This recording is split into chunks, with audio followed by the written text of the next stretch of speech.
Géraldine Wössner, dans la presse aujourd'hui, vous nous promettez 39 nouvelles galaxies, 39 galaxies noires cachées.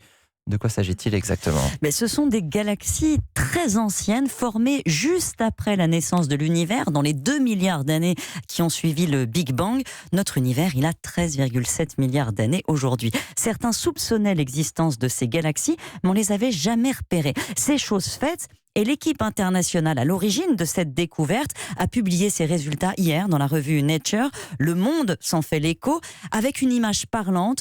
Comme les paléontologues fouillent le sol à la recherche des traces de notre passé, les astrophysiciens remontent le temps en regardant au plus profond de l'univers. Et comme la lumière voyage à une vitesse finie, ces nouvelles galaxies ont été captées au moment où elles étaient encore vivantes.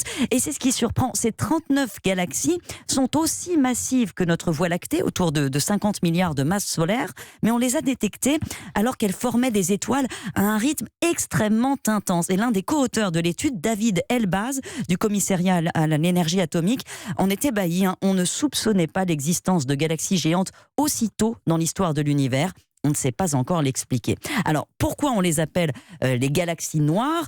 Tout simplement parce que jusqu'à présent, elles étaient invisibles. Dans l'univers proche, on connaissait 2 familles de galaxies, les spirales, comme notre Voie lactée, dans laquelle se forment encore des étoiles, et les galaxies elliptiques, plus massives, et qu'on considère comme mortes parce qu'elles produisent plus d'étoiles depuis des milliards d'années. Donc logiquement, en regardant loin, on devait trouver les ancêtres de ces énormes galaxies mortes. Mais rien.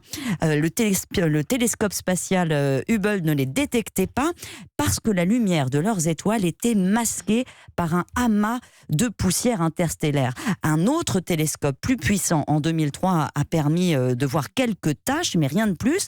Donc pour en avoir le cœur net, les chercheurs ont sondé ces taches avec un autre radiotélescope, ALMA, il est implanté, lui, dans le désert d'Atacama au Chili, à 5000 mètres d'altitude, 66 antennes qui permettent de capter des ondes millimétriques avec une très grande finesse. En 2 minutes seulement, ce chaînon manquant entre les galaxies jeunes et les autres, les mortes, a été confirmé. Ça soulève une foule de nouvelles questions, mais c'est une étape majeure dans notre compréhension de l'univers.